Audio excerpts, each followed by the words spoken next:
Hello बच्चों, तो आओ प्रश्न को देखते हैं। 2 सेंटीमीटर त्रिज्या और 9 सेंटीमीटर ऊंचाई के 3 शंकुओं को पिघलाकर एक ठोस गोला बनाया गया। इस गोले की त्रिज्या हमें ज्ञात करनी है। तो दिए गए प्रश्न की मुख्य अवधारणा की बात करें तो बच्चों देखो यहाँ पर गोले का आयतन के सूत्र की बात करें तो बच्चों ये बराबर हो जाएगा 4/3 गुनी पाई कैपिटल आर की घात 3, जहाँ पर कैपिटल आर गोले की त्रिज्या है। अब बच्चों देखो, शंकु के आयतन की बात करें तो शंकु का आयतन ज्ञात करने का सूत्र होता है बच्चों 1/3 गुनी पाई आर स्क्वायर एच। तो इस मुख्य अवधारणा की सहायता से हम दिए गए प्रश्न को हल करेंगे। बच्चों देखो, प्रश्न में हमें 3 शंकुओं को पिघला करके ठोस बनाया गया है। तो इस शंकु की जो त्रिज्या है वो 2 सेंटीमीटर है।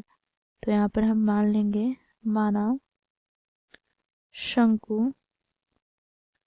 की त्रिज्या, जिसे हम स्मॉल आर से प्रदर्शित करेंगे, यह कितना है तो 2 सेंटीमीटर, तथा इसकी ऊंचाई हमें कितनी दे रखी है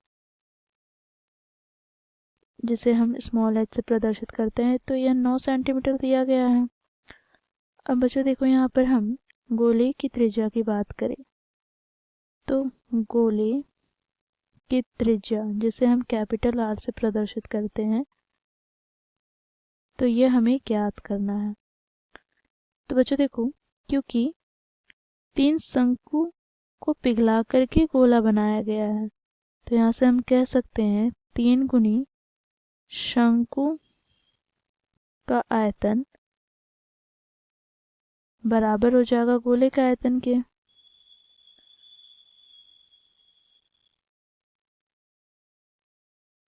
अब बच्चों यहाँ से हमें प्राप्त क्या होगा, तो देखो 3 गुनी शंकु का आयतन का सूत्र मुख्य अवधारणा में हम लोगों ने देखा 1/3 गुनी पाई आर स्क्वायर एच है, बराबर गोले का आयतन का सूत्र तो 4/3 गुनी पाई कैपिटल आर की घात 3।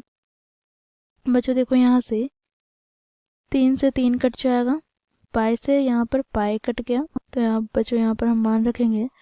तो स्मॉल आर का मान हमें क्या दे रखा है 2 सेंटीमीटर, और ऊंचाई हमें एच हमें दी गई है 9 सेंटीमीटर।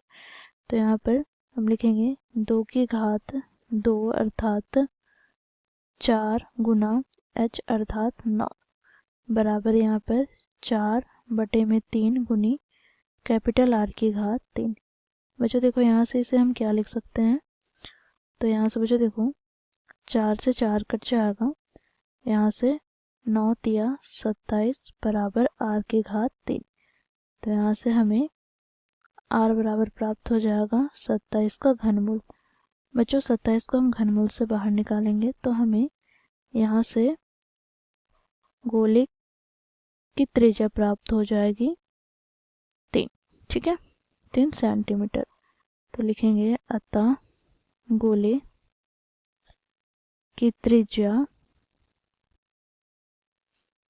कैपिटल आर बराबर 3 सेंटीमीटर है। तो इस प्रकार बच्चों हमने मुख्य अवधारणा की सहायता से दिए गए प्रश्न को हल किया।